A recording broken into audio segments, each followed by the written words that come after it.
Hello കൂട്ടുകാരെ, 2009 release ചെയ്തിട്ടുള്ള ഒരു ബ്രിട്ടീഷ് സൈക്കോളജിക്കൽ ത്രില്ലർ മൂവിയാണ് എക്സാം. സിനിമയുടെ തുടക്കത്തിൽ തന്നെ കാണിക്കുന്നത് ഒരു എക്സാം ഹാളാണ്. അവിടേക്ക് എക്സാം എഴുതാനായിട്ട് വരുന്ന ഒരു 8 പേര്. വന്നപാടെ എല്ലാവരും തങ്ങളുടെ സീറ്റിലായിട്ട് കയറിയിരിക്കുന്നുണ്ട്. എല്ലാവരുടെയും മുന്നിലായിട്ടും ഒരു പേപ്പർ ഇരിപ്പുണ്ട്. അതിനകത്ത് കാൻഡിഡേറ്റ് 1, 2, 3 അങ്ങനെ 8 വരെ എഴുതിയിട്ടുണ്ട്. കുറച്ച് കഴിഞ്ഞപ്പോൾ എക്സാം ഒക്കെ മോണിറ്റർ ചെയ്യാൻ വേണ്ടിയിട്ട് ഒരു ഇൻവിജിലേറ്ററും അങ്ങോട്ടേക്ക് വരുന്നുണ്ട്. അയാളാണ് എക്സാമിന്റെ റൂൾസ് ആൻഡ് റെഗുലേഷൻസ് ഒക്കെ ഇവർക്ക് പറഞ്ഞു കൊടുക്കുന്നത്. ഞാൻ പറയുന്ന ഓരോ വാക്കും നിങ്ങൾ ശ്രദ്ധിച്ചു കേൾക്കണം. നിങ്ങളുടെ എല്ലാവരുടെയും ലക്ഷ്യത്തിലേക്ക് എത്താൻ ഇനി ഒരേ ഒരു കടമ്പ മാത്രം. നിങ്ങളുടെ മുന്നിൽ ഇപ്പോൾ ഉള്ളത് ഒരു ചോദ്യമാണ്. അതിന് വേണ്ടത് ഒരേ ഒരു ഉത്തരം. എക്സാം തീരുന്നത് വരെ ഇൻവിജിലേറ്ററോടോ അവിടെ നിൽക്കുന്ന ഗാർഡിനോടോ സംസാരിക്കാൻ പാടില്ല. അങ്ങനെ സംസാരിക്കുകയാണെന്നുണ്ടെങ്കിൽ നിങ്ങൾ പുറത്താകും. രണ്ടാമത്തെ റൂൾ, നിങ്ങളുടെ മുമ്പിലിരിക്കുന്ന ക്വസ്റ്റ്യൻ പേപ്പർ അറിഞ്ഞോ അറിയാതെയോ പാഴാക്കിയാലും നിങ്ങൾ പുറത്താകും. റൂൾ നമ്പർ 3, ഏതെങ്കിലും കാരണവശാൽ ഈ ഒരു മുറി വിട്ട് നിങ്ങൾ പോകാൻ തീരുമാനിച്ചാലും നിങ്ങൾ പുറത്താക്കപ്പെടും. അപ്പോൾ എല്ലാവരും റെഡിയല്ലേ? 80 മിനിറ്റ് സമയമാണ് നിങ്ങൾക്കുള്ളത്. അതും പറഞ്ഞ് ടൈമർ ഓണാക്കിയ ശേഷം അയാൾ അവിടെ നിന്ന് പോവുകയാണ്. അങ്ങനെ എക്സാം തുടങ്ങി.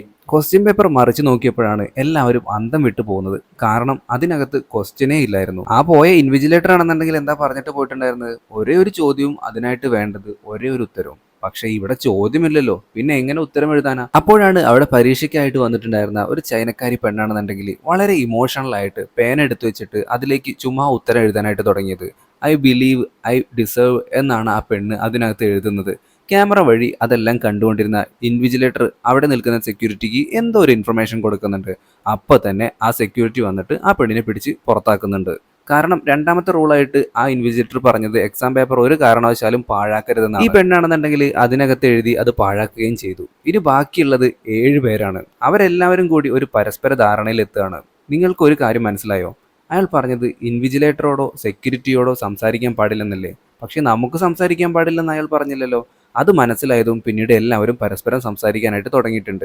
നിങ്ങൾക്ക് ആർക്കെങ്കിലും ഉത്തരം കിട്ടിയോ? ഉത്തരം എന്താണെന്നല്ല പ്രശ്നം, എന്താണ് ചോദ്യം, അതാണ് പ്രശ്നം. അങ്ങനെ ഇവരെല്ലാവരും കൂടി ചേർന്നിട്ട് ചോദ്യം കണ്ടുപിടിക്കാനായിട്ട് ശ്രമിക്കുകയാണ്. അത് കഴിഞ്ഞാൽ പിന്നെ അവനവൻ്റെ കാര്യം നോക്കിക്കോണം. ആ പറഞ്ഞതിനോട് അവിടെയുള്ള എല്ലാവരും അനുകൂലിക്കുന്നുമുണ്ട്. അതിനു മുന്നേ നമുക്ക് പരസ്പരം പരിചയപ്പെടണ്ടേ? പക്ഷെ ആരും അവരുടെ ഒറിജിനൽ നെയിം പറയേണ്ട കാര്യമില്ല. അപ്പോൾ നമുക്ക് എല്ലാവർക്കും ഒരു ഫേക്ക് നെയിം ഇട്ടാലോ എന്നാണ് പരസ്പരം എല്ലാവരും ചോദിക്കുന്നത്. അങ്ങനെ ഇവർ ഓരോരുത്തർക്കും ഓരോ പേരും വെച്ച് ഇടുന്നുണ്ട്. ഒരുപക്ഷെ ചോദ്യം ഇതിൽ എഴുതിയിട്ടുണ്ടാകും, നമുക്കത് കാണാൻ കഴിയാത്തതാണെന്നുണ്ടെങ്കിലോ?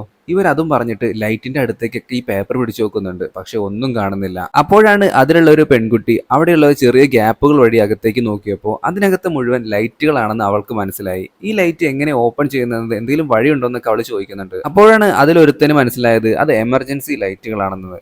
അത് ഓൺ ചെയ്യണമെന്നുണ്ടെങ്കിൽ ആദ്യം മുറിയിലെ ഈ ലൈറ്റുകളൊക്കെ ഓഫ് ആവണം. പക്ഷേ ലൈറ്റ് ഓഫ് ആകാൻ വേണ്ടിയിട്ട് ഇവിടെ സ്വിച്ചുകളൊന്നുമില്ല. അങ്ങനെ അവർ കയ്യിൽ കിട്ടിയിട്ടുള്ള സാധനങ്ങളെല്ലാം വെച്ചിട്ട് ആ ഒരു ലൈറ്റുകൾ മൊത്തം അടിച്ച് പൊട്ടിക്കുകയാണ്. അതോടെ ആ ഒരു എമർജൻസി ലൈറ്റ് ഓൺ ആവുന്നുണ്ട്. ആ ലൈറ്റ് ഓൺ ആയതും എല്ലാവരും അവരവരുടെ ചോദ്യപേപ്പർ എടുത്തിട്ട് ആ ഒരു ലൈറ്റിൻ്റെ അടുത്തേക്ക് പിടിച്ച് നോക്കുന്നുണ്ട്. പക്ഷേ ഒരു പ്രയോജനവും ഉണ്ടായില്ല. പഴയതുപോലെ തന്നെ അതിനകത്ത് ഒന്നും തെളിഞ്ഞു വരുന്നില്ല. എല്ലാവരും ആകെ വട്ട് പിടിച്ചിരിക്കുകയാണ്. ആ സമയത്താണ് ഇപ്പോൾ കത്തിയ ലൈറ്റിന്റെ പിറകിലായിട്ട് മറ്റൊരു ലൈറ്റ് കൂടി ഉണ്ടെന്ന് ഇവർ കണ്ടുപിടിക്കുന്നത്. അപ്പോൾ തന്നെ ഗേൾസ് എല്ലാം കൂടി ചേർന്നിട്ട് തങ്ങളുടെ കാലിൽ കിടക്കുന്ന ചെരുപ്പൂരിയിട്ട് അതിന്റെ ഹീൽഡ് വെച്ചിട്ട് ആ ലൈറ്റ് മുഴുവൻ അടിച്ചു പൊട്ടിക്കുകയാണ്. അതോടുകൂടിയിട്ട് ആ ഒരു ബ്ലൂ കളർ ലൈറ്റ് മാറിയിട്ട് ഇപ്പോൾ റെഡ് കളർ ലൈറ്റ് ആണ് ഓൺ ആയത്.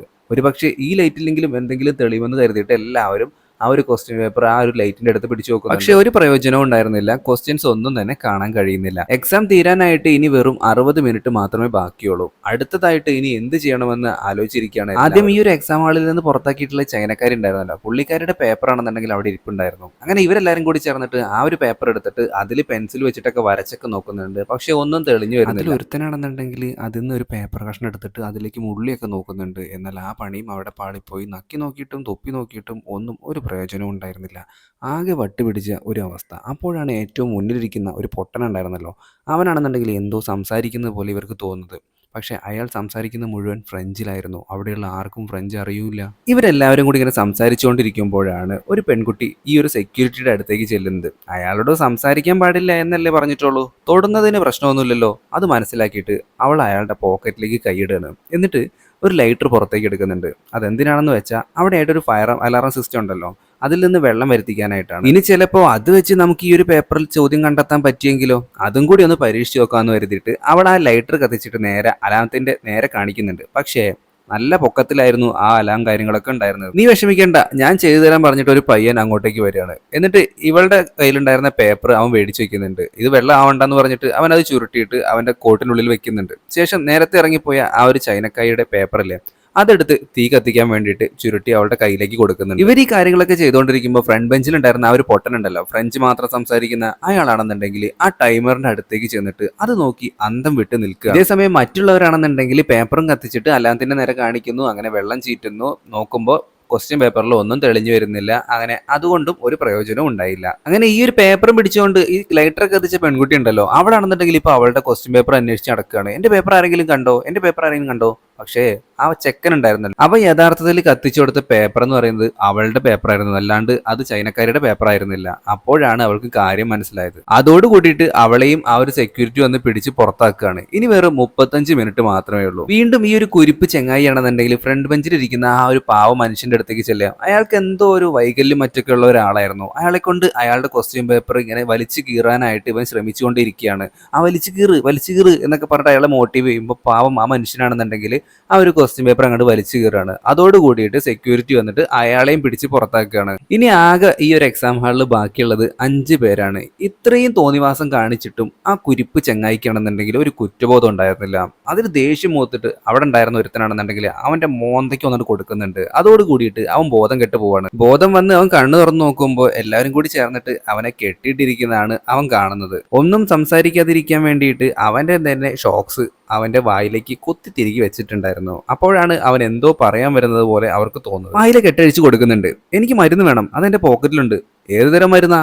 അതൊരു ഗുളികയാ, കൃത്യം 1 മണിക്കൂർ ഇടവിട്ട് കഴിക്കാനുള്ളതാ. ഓരോ മണിക്കൂറിൽ ഇടവിട്ടോ, അതിനർത്ഥം നിന്നെയും ആ വൈറസ് ബാധിച്ചിട്ടുണ്ടെന്നല്ലേ. സംഭവം എന്താണെന്ന് വെച്ചിട്ടുണ്ടെങ്കിൽ കുറച്ചു കാലം മുമ്പ് ഈ രാജ്യത്ത് മിക്ക ആളുകൾക്കും ഒരുതരം വൈറസ് ബാധിച്ചിട്ടുണ്ടായിരുന്നു. മാത്രമല്ല ആ ഒരു വൈറസ് ബാധിച്ചിട്ട് ഒരുപാട് പേര് മരിച്ചിട്ടും ഉണ്ടായിരുന്നു. അതേ വൈറസ് തന്നെയാണ് ഇപ്പോൾ ഇവനെയും ബാധിച്ചിട്ടുണ്ട്. അതുകൊണ്ട് ഓരോ മണിക്കൂറും ഇടവിട്ട് മരുന്ന് കഴിച്ചുകൊണ്ടേ ഇരിക്കണം, ഇല്ലെങ്കിൽ ജീവൻ തന്നെ നഷ്ടമാവും. അത് സത്യമാണെന്ന് അറിയാൻ വേണ്ടിയിട്ട് അതിലൊരുത്തനാണെന്നുണ്ടെങ്കിൽ അവന്റെ പോക്കറ്റിൽ കയറ്റ് നോക്കുന്നുണ്ട്. പക്ഷെ അതിനകത്ത് ഒരു ഗുളികയും ഉണ്ടായിരുന്നില്ല. ഇതേ അസുഖമുള്ള മറ്റൊരാൾ കൂടി അവിടെ ഉണ്ടായിരുന്നു. ആദ്യം നിനക്ക് അപസ്മാരം വന്നാൽ ഞങ്ങൾ വിശ്വസിക്കാം. അതായത് ഈ ഒരു സംഭവം സത്യമാണെന്നുണ്ടെങ്കിൽ ആദ്യത്തെ മണിക്കൂറിനുള്ളിൽ ഇവൻ അപസ്മാരം കാര്യങ്ങളൊക്കെ വരും. അതിലൊരു പെൺകുട്ടിയെ ഇവർക്ക് എല്ലാവർക്കും സംശയം തോന്നുന്നുണ്ടായിരുന്നു. കാരണം ഈ ഒരു കമ്പനിയിൽ അവൾ വർക്ക് ചെയ്തിട്ടുണ്ടായിരുന്നു. പക്ഷെ അവൾ പറയുന്നത് കുറച്ചും കൂടി ഒന്ന് എനിക്ക് നല്ലൊരു ജോലി കിട്ടാൻ വേണ്ടിയിട്ട് അല്ലെങ്കിൽ സാലറി കൂട്ടി കിട്ടാൻ വേണ്ടിയിട്ടാണ് അവളും ഈ ഒരു എക്സാം എഴുതാൻ വന്നിട്ടുള്ളതെന്ന്. അങ്ങനെ ഇവളെ ചോദ്യം ചെയ്തപ്പോൾ ഇവർക്ക് എല്ലാവർക്കും അവൾ പറയുന്നത് സത്യമാണെന്ന് മനസ്സിലായി. പക്ഷെ അപ്പോഴേക്കും നമ്മുടെ കുരിപ്പ് ചെങ്ങായിക്കാണെന്നുണ്ടെങ്കിൽ ഇപ്പൊ അപസ്മാരം വരാൻ തുടങ്ങിയിട്ടുണ്ട്. അപ്പോഴാണ് അവൻ പറഞ്ഞതൊക്കെ സത്യമാണെന്ന് എല്ലാവർക്കും മനസ്സിലാവുന്നത്. ഇവരുടെ കൂട്ടത്തിലുണ്ടായിരുന്ന ഒരുത്തൻ തന്നെയായിരുന്നു ഡെസ്കിന്റെ അടിയിൽ ബബിൾഗം വെച്ചിട്ട് ഈ ഒരു മരുന്ന് ഒട്ടിച്ചു വെച്ചിട്ടുണ്ടായിരുന്നത്. അങ്ങനെ ഒരു പെൺകുട്ടിയാണെന്നുണ്ടെങ്കിൽ ആ ഒരു മരുന്ന് എടുത്തിട്ട് ആ ഒരു പയ്യന് കൊടുക്കാനായിട്ട് പോകുമ്പോഴേക്കും അതിലൊരുത്തനാണെന്നുണ്ടെങ്കിൽ വന്നിട്ട് ആ ഒരു ഗുളിക തട്ടിയിടുന്നു. അതാണെന്നുണ്ടെങ്കിൽ അവിടെ ഉണ്ടായിരുന്ന ഒരു ചെറിയ ഓട പോലുള്ള ഒരു സ്ഥലത്തേക്ക് തെറിച്ചു വീണേക്കാണ്. അതിനുള്ളിൽ വെള്ളം കെട്ടിക്കിടക്കുന്നുണ്ട്. അങ്ങനെ ആ ഒരു ഗുളിക എടുക്കാനായിട്ട് അവർ നോക്കുന്നുണ്ടെങ്കിൽ നടക്കുന്നില്ല. അപ്പോഴേക്കും ഈ കുരിപ്പ് ചെങ്ങായിയുടെ സ്ഥിതിയാണെന്നുണ്ടെങ്കിൽ മോശമാകാൻ തുടങ്ങിയിട്ടുണ്ട്. അപ്പോൾ ഒരു പെൺകുട്ടിയാണെന്നുണ്ടെങ്കിൽ അവനെയും കൊണ്ട് പുറത്തേക്ക് പോകാനായിട്ട് റെഡിയാണ്. ബാക്കിയുള്ളവർ ആരും തന്നെ റെഡി ആവുന്നില്ല. കാരണം അവർ ഔട്ടായി പോകുമല്ലോ ഈ റൂമിൽ നിന്ന് പുറത്തേക്ക് ഇറങ്ങിയിട്ട്. വേറെ വഴിയില്ലാതെ ആ പെൺകുട്ടിയാണെന്നുണ്ടെങ്കിൽ ക്യാമറയിൽ നോക്കിയിട്ട് ഇൻവിജിലേറ്ററോട് സഹായം ചോദിക്കുകയാണ്. എക്സാം തീരുന്നവരെ ഇൻവിജിലേറ്ററോട് സംസാരിക്കാൻ പാടില്ലെന്നാണല്ലോ റോഡ്. പക്ഷേ ഇവള് സംസാരിച്ചല്ലോ, അപ്പൊ തന്നെ അവളെ പിടിച്ച് പുറത്താക്കുന്നുണ്ട്. അപ്പോഴേക്കും ഒരു പെൺകുട്ടിയാണെന്നുണ്ടെങ്കിൽ ഹെയർ പിൻ വെച്ചിട്ട് ആ ഒരു ഗുളിക ആ ഒരു ഓടയിൽ നിന്ന് എടുക്കുന്നുണ്ട്. എന്നിട്ട് ആ ഒരു കുരിപ്പ് ചെങ്ങായി ഉണ്ടല്ലോ അയാളുടെ വയലേക്ക് ഇട്ട് കൊടുക്കുന്നു. കുറച്ച് കഴിഞ്ഞപ്പോഴേക്കും അവൻ നോർമൽ ആവുകയും ചെയ്യുന്നുണ്ട്. ഇനിയിപ്പോൾ ഈ ഒരു എക്സാമുകളിൽ ആകെ 4 പേര് മാത്രമേ ബാക്കിയുള്ളൂ. ഇനി ഏകദേശം 10 മിനിറ്റ് മാത്രമേ എക്സാം തീരാനായിട്ടുള്ളൂ. അപ്പോഴാണ് ഇവർക്ക് എല്ലാവർക്കും ഒരു കാര്യം മനസ്സിലാവുന്നത്. ഈ പരീക്ഷ തന്നെയായിരുന്നു ചോദ്യം, അതിന്റെ എല്ലാ ഉത്തരം നമ്മളും. മനസ്സിലായോ? അതും പറഞ്ഞിട്ട് ഈ കുരിപ്പ് ചെങ്ങായിയാണെന്നുണ്ടെങ്കിൽ നേരെ നോക്കുന്നത് അവിടെ ഉണ്ടായിരുന്ന സെക്യൂരിറ്റിയുടെ കയ്യിലുണ്ടായിരുന്ന തോക്കിലേക്കാണ്. പക്ഷെ അവൻ തോക്കെടുക്കുന്നതിന് മുമ്പായിട്ട് തന്നെ മറ്റൊരുത്തം പോയിട്ട് ഈ ഒരു തോക്കെടുത്ത് കയ്യിൽ വെക്കുന്നുണ്ട്. ഇനി വെറും 6 മിനിറ്റ് മാത്രമേ എക്സാം കഴിയാനായിട്ടുള്ളൂ. അത് കണ്ടതും ഈ കുരിപ്പ് ചെങ്ങായിയാണെന്നുണ്ടെങ്കിൽ ആ ഒരു തോക്കെടുത്ത പയ്യന്റെ അടുത്തേക്ക് നടന്നു വരിക. അങ്ങനെ ഇവന്മാർ രണ്ടുപേരും കൂടി ചേർന്നിട്ട് നല്ല അടിപൊളി ഫൈറ്റ് നടക്കുകയാണ്. അതിനുശേഷം ഈ ഒരു കുരിപ്പ് ചെങ്ങായിയുടെ കയ്യിൽ ഈ ഒരു തോക്ക് കിട്ടുന്നുണ്ട്. മറ്റുള്ളവർക്ക് നേരെ അവനത് പ്രയോഗിക്കാൻ നോക്കുന്നുണ്ടെങ്കിലും അത് വർക്കാവുന്നില്ല. കാരണം മറ്റൊന്നുമല്ല, സെക്യൂരിറ്റി ഗാർഡിന്റെ ഫിംഗർ പ്രിന്റിൽ മാത്രം വർക്ക് ചെയ്യുന്ന തോക്കായിരുന്നു അത് മനസ്സിലാക്കിയിട്ടുള്ള ഈ കുരിപ്പ് ചെങ്ങായിയാണെന്നുണ്ടെങ്കിൽ സെക്യൂരിറ്റി ഗാർഡിന്റെ കയ്യിലേക്ക് ഈ തോക്ക് വെച്ച ശേഷം എല്ലാവരെയും ഷൂട്ട് ചെയ്യാനായിട്ട് ശ്രമിക്കുകയാണ്. അപ്പോൾ തന്നെ ഒരുത്തനാണെന്നുണ്ടെങ്കിൽ എനിക്ക് ജീവനാണ് വലുതെന്ന് പറഞ്ഞിട്ട് ഈ ഒരു എക്സാമുകളിൽ നിന്ന് ഇറങ്ങി പോകുന്നുണ്ട്. ഇപ്പം 3 പേര് മാത്രമാണുള്ളത്. അതിലൊരു ലേഡി ആണെന്നുണ്ടെങ്കിൽ ഇതേപോലെ തന്നെ ഇറങ്ങി പോകുന്നുണ്ട്. അതിനുശേഷം ഈ ഒരു വേറൊരു പയ്യനുണ്ടായിരുന്നു, ഇവനെ തല്ലാനായിട്ട് നേരത്തെ വന്നിട്ടുണ്ടായിരുന്നത്. അവനെയാണെന്നുണ്ടെങ്കിൽ ഇപ്പൊ ഈ കുരിപ്പ് ചെങ്ങായിയാണെന്നുണ്ടെങ്കിൽ ഷൂട്ട് ചെയ്യും. അതോട് കൂടിയിട്ട് അവന്റെ കഥ കഴിഞ്ഞു. ഇപ്പൊ ഇവൻ മാത്രമേ ഈ റൂമിലുള്ളൂ. ഇവൻ ജയിച്ചു എന്ന് വിചാരിച്ചിരിക്കുമ്പോഴാണ് നേരത്തെ ഇറങ്ങി പോയിട്ടുണ്ടായിരുന്ന പെൺകുട്ടിയാണ് പെൺകുട്ടിയാണെന്നുണ്ടെങ്കിൽ പൂർണ്ണമായിട്ടും ആ റൂമിൽ നിന്ന് ഇറങ്ങിയിട്ടുണ്ടായിരുന്നില്ല. അവളുടെ കാലാണെന്നുണ്ടെങ്കിൽ അവൾ ഇപ്പോഴും ഈ റൂമിനകത്തേക്ക് തന്നെ വെച്ചിട്ടുണ്ടായിരുന്നു. പെട്ടെന്നാണ് ക്ലോക്കിൽ നിന്നും ഒരു ശബ്ദം കേൾക്കുന്നത്. ഇതെന്താണെന്ന് വെച്ചിട്ടുണ്ടെങ്കിൽ അവർക്ക് കൊടുത്തിരിക്കുന്ന സമയം തീർന്നിരിക്കുന്നു. ഇനിയിപ്പോൾ ആരെ വെടിവെച്ചിട്ടോ ബഹളം ഉണ്ടാക്കിയിട്ട് ഒരു പ്രയോജനമില്ലല്ലോ. അതുകൊണ്ട് തന്നെ ഈ കുരിപ്പ് ചെങ്ങയാണെന്നുണ്ടെങ്കിൽ ആ പെൺകുട്ടി ഒന്നും തന്നെ ചെയ്യില്ല. അങ്ങനെ ഇവനാണെന്നുണ്ടെങ്കിൽ ഇപ്പോൾ എക്സാം ഹാളിൽ നിന്ന് പുറത്തേക്ക് ഇറങ്ങാണ്. അപ്പോഴേക്കും സെക്യൂരിറ്റി വന്നിട്ട് അവൻ്റെ തോളിൽ കൈവയ്ക്കുകയാണ്. അവനാണെന്നുണ്ടെങ്കിൽ കാര്യം മനസ്സിലാവുന്നില്ല. എന്താ സംഭവം എന്ന് വെച്ചിട്ടുണ്ടെങ്കിൽ 30 സെക്കൻഡ് ഇപ്പോഴും ബാക്കിയുണ്ടായിരുന്നു. അതായത് നേരത്തെ ആ ഒരു ഫ്രണ്ട് ബെഞ്ചിലിരുന്ന ഫ്രഞ്ച് മാത്രം സംസാരിക്കുന്ന ആ പൊട്ട ഉണ്ടല്ലോ, ആ ചങ്ങായിയാണെന്നുണ്ടെങ്കിൽ ആ ടൈമറിലാണെന്നുണ്ടെങ്കിൽ മാറ്റം വരുത്തിയിട്ടുണ്ടായിരുന്നു. അപ്പോഴാണ് അവന് ബോധം വരുന്നത് താൻ എന്തൊക്കെയായിരുന്നു ചെയ്തു കൂട്ടിയത്. അവസാനം ഒരാളെ കൊല്ലേണ്ടി വരെ വന്നിട്ടുണ്ടായിരുന്നു. ആ ഒരു കുറ്റബോധത്തിൽ അവൻ സ്വയം വെടിവെച്ച് മരിക്കാൻ നോക്കുന്നുണ്ടെങ്കിലും ആ ഒരു ഫിംഗർ പ്രിന്റിൽ മാത്രം വർക്ക് ചെയ്യുന്ന തോക്കല്ലേ. അങ്ങനെ ആ ഒരു സെക്യൂരിറ്റി ആണെന്നുണ്ടെങ്കിൽ അവനെ പിടിച്ചു വലിച്ചുകൊണ്ട് പുറത്തേക്ക് കൊണ്ടുപോകുന്നുണ്ട്. ഇപ്പോൾ ഒരു പെൺകുട്ടി മാത്രമാണ് ആ ഒരു എക്സാം ഹാളിലുള്ളത്. അവർ നേരത്തെ ഇറക്കി വിട്ട ആ ഒരു പൊട്ടല്ലേ, അയാൾ അങ്ങോട്ടേക്ക് കയറി വരുന്നുണ്ട്. അപ്പോഴേക്കും ഇൻവിജിലേറ്ററും അങ്ങോട്ടേക്ക് വരുന്നുണ്ട്. അയാളെ കണ്ടതും നോ എന്നാണ് ആ ഒരു പെൺകുട്ടി പറയുന്നത്. അതായത് ആ ഒരു ചോദ്യത്തിനുള്ള ഉത്തരം അതായിരുന്നു. എക്സാം തുടങ്ങുന്നതിന് മുമ്പ് ഇയാൾ 3 റൂൾസ് പറഞ്ഞിട്ടുണ്ടായിരുന്നു. അവസാനം പോകുന്നതിന് മുമ്പേ ആർക്കെങ്കിലും എന്തെങ്കിലും ചോദ്യങ്ങൾ ചോദിക്കാനുണ്ടോയെന്നും അയാൾ ചോദിച്ചിട്ടുണ്ടായിരുന്നു. പക്ഷേ ആരും ഒന്നും പറഞ്ഞിരുന്നില്ല. ശരിക്കും അതായിരുന്നു എക്സാമിനുള്ള ചോദ്യം. അതിൻ്റെ ഉത്തരമായിട്ടാണ് അവൾ ഇപ്പോൾ നോ എന്ന് പറഞ്ഞത്. ഉത്തരം കേട്ടതും അയാൾക്കും ഒരുപാട് സന്തോഷമാവുന്നുണ്ട്. ഒരാളെ ഇന്ന് ജോലിക്കെടുക്കാൻ സാധിച്ചാൽ ഞങ്ങൾക്കും ഒരുപാട് സന്തോഷമുണ്ട്. പക്ഷേ ഇങ്ങനൊരു കമ്പനിയിൽ എനിക്ക് വർക്ക് ചെയ്യാൻ താല്പര്യമില്ല. ഒരാളെ കൊല്ലുക പോലും ചെയ്തു ഈ ഒരു എക്സാമിൻ്റെ പേരിൽ എന്ന് പറയുമ്പോൾ അയാൾ മരിച്ചിട്ടില്ല എന്നാണ് ആ ഒരു ഇൻവിജിലേറ്ററും അതുപോലെ തന്നെ ഈ ഒരു പൊട്ടൻ ചെങ്ങായും പറയുന്നത്. ഇവളാണെന്നുണ്ടെങ്കിൽ വെടിയേറ്റ് കിടന്ന ആ ഒരു പയ്യൻ്റെ ഷർട്ട് മാറ്റി നോക്കുന്നുണ്ട്. പറഞ്ഞതുപോലെ തന്നെ അവൻ മരിച്ചിട്ടുണ്ടായിരുന്നില്ല. കാരണം അവൻ്റെ ബോഡിയിൽ ശരിക്കും കൊണ്ടത് ബുള്ളറ്റ് ആയിരുന്നില്ല, അതൊരു തരം മരുന്നായിരുന്നു. 2 ബെഞ്ചിൽ ഫ്രഞ്ച് മാത്രം സംസാരിച്ചുകൊണ്ടിരിക്കുന്ന ആ പൊട്ടനായിരുന്നു ഈ ഒരു കമ്പനിയുടെ സിഇഒ എന്ന് പറയുന്നത്. പുള്ളിക്കാരൻ ചുമ്മാ അഭിനയിച്ചതായിരുന്നു ഈ കാര്യങ്ങളൊക്കെ. വൈറസിനെതിരെയുള്ള ഒരു ഗുളികയായിരുന്നു അത്. അതാണ് ആ ഒരു ബുള്ളറ്റ് ആയിട്ടും ആ തോക്കിൽ ഉപയോഗിച്ചിട്ടുണ്ടായിരുന്നത്. അങ്ങനെ ആ ഒരു പെൺകുട്ടിക്ക് ആ ഒരു കമ്പനിയിൽ ജോലി ലഭിക്കുകയാണ്. ഈ ഒരു സീനും കാണിച്ചുകൊണ്ടാണ് നമ്മുടെ ഇന്നത്തെ സിനിമ അവസാനിക്കുന്നത്. വീഡിയോ ഇഷ്ടപ്പെടുന്ന ലൈക്ക് ചെയ്യാനും ഷെയർ ചെയ്യാനും മറക്കരുത്. ആദ്യമായിട്ടാണ് കൂട്ടുകാർ നമ്മുടെ ഈ ഒരു കൊച്ചു ചാനൽ കാണുന്നതെങ്കിൽ ഇപ്പം തന്നെ ഒന്ന് സബ്സ്ക്രൈബ് ചെയ്ത് വെച്ചേക്കുക. പുതിയൊരു വീഡിയോ ആയിട്ട് നമുക്ക് വീണ്ടും കാണാം. അതുവരെ ടാറ്റ, ബൈ ബൈ.